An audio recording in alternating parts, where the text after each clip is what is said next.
Greetings all, Vanna here for the Fire Signs weekend message. I was already excited to get into this beforehand, but ShadowScapes is very active. So the first thing that I want to bring up is the Knight of Swords. Beautifully illustrated in this deck. Oh my days. I love the watercolor of it. You are moving with so much haste and support. They do not fly alone, and they fly swiftly to their goal. Six of Pentacles and Judgment in reverse, Justice in reverse. Swiftly away from something that was truly draining upon them. Something that took too much from them because they said it was their right, it was their responsibility, it was their role, whatever it is. They took way too much from you, drained way too much. And it was not fair. And you held on to this notion because swords are the suit of the mind. The Knight of Swords is the one that rides forth with that compassionate thought of, hang on, I don't need to be this mean to myself. I don't need to be this rude, or I don't need to be this harsh to myself. I am only a human being, which means inherently I am flawed. I make mistakes. There are things that I do not know. But this doesn't make me bad. And this does not make me unlovable. But this is what we tell ourselves all the time. Claim Your Energy came out for Aries' card in today's reading, and it just carries through the entire way because Leo also got decluttering. When you reclaim your energy and that pride in yourself, you are so ready to get rid of anything and everything that does not serve you, and sometimes that can mean substances. So many of us lean into these things to make the world easier, but what it really does is cloud our vision, cloud our mind, and we cannot establish what is a healthy boundary. We aren't able to say what is a healthy and good relationship for us because we are in a low vibrational place, and we'll just accept the first kind of love that we get.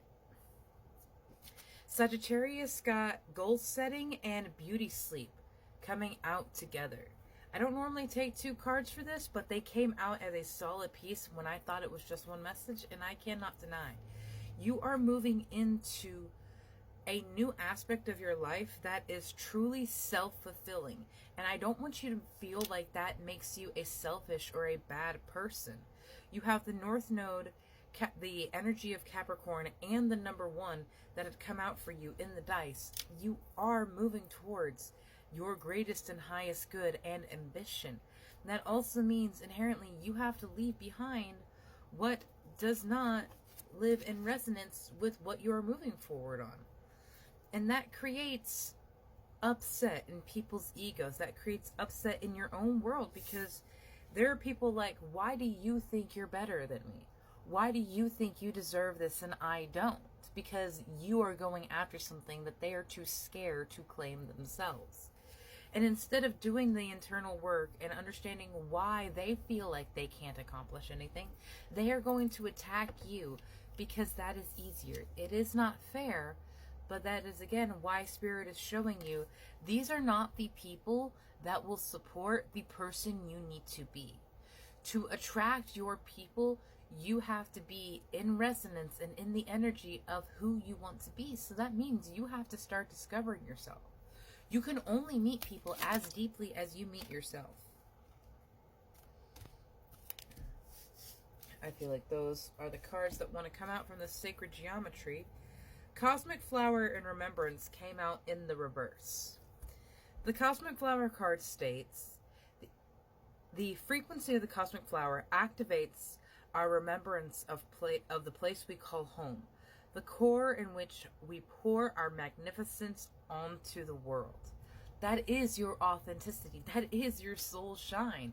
That beautiful, brilliant brightness in yourself when you are just enthusing and glowing when you're talking about Pokemon or this part of your book that you're writing, or how you completely owned that boss after like 30 hours of grinding. There is an energy and a love and a passion that comes from living in your soul shine. And that is something that only you can give to yourself and the world, because we want to see that. We want to see you beautifully, brilliantly glow in something that truly makes you happy. Maybe you're the only person that likes it, but that's what you think. If someone is brave enough to be themselves, brave enough to stand up and say, this is me, you will be met with pushback. You will be met with questions, but you will also be met with awe. You will be met with love. You will be met with acceptance by the people who see you, but they can't see you. They can't find you if you're not in that level, in that resonance, and you can't even begin to be in that resonance if you don't know who you are. And that's a really fucking hard journey to go on, preaching from the metaphysical choir. 7 years of a journey to discover who I am, to heal from the 16-year-old version of me to the 24-year-old version of me now. It has been an amazing time to see where you can grow, to see where you have made mistakes and learn from them. You do not have to be held back by things that you had done in the past. You do your best until you know better. You could not see things then. You could not fully understand what you had to do because you weren't that person then. But you're starting to discover that person now. You're starting to remember.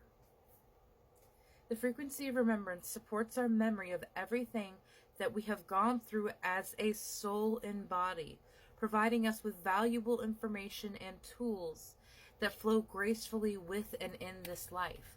You guys have denied this beautiful energy inside of you because it has brought you hurt. Maybe it is your sexuality. Maybe it is something that you like. Maybe it's something you believe in.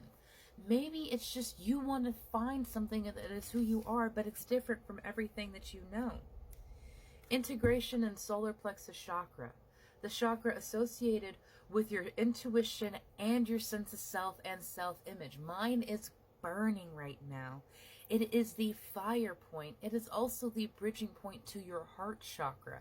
If you do not have that love and acknowledgement in yourself, you cannot begin to accept it for others. And I'm not saying that you aren't worthy of love if you feel like you don't deserve it yourself, if you feel like you don't love yourself. I am saying you have to meet others as deeply as you've met yourself. And this is why so many relationships go poorly, is because people don't know the deeper parts of themselves and they expect their partner to fix it. And this is why we get into relationships with people that are like, oh, you only are here for the money, or oh, you're only here because I have a nice body. It's conditional, it's transactional and situational, because we are not taught what love is, and that word means something different to every single person. And so there is a lot that you have to understand, and it's going to start when you claim your energy and integrate the fact that you deserve love exactly as you are. You can heal, you can improve, you can become a better person. But the one that is here deserves love. You don't have to do anything to earn that.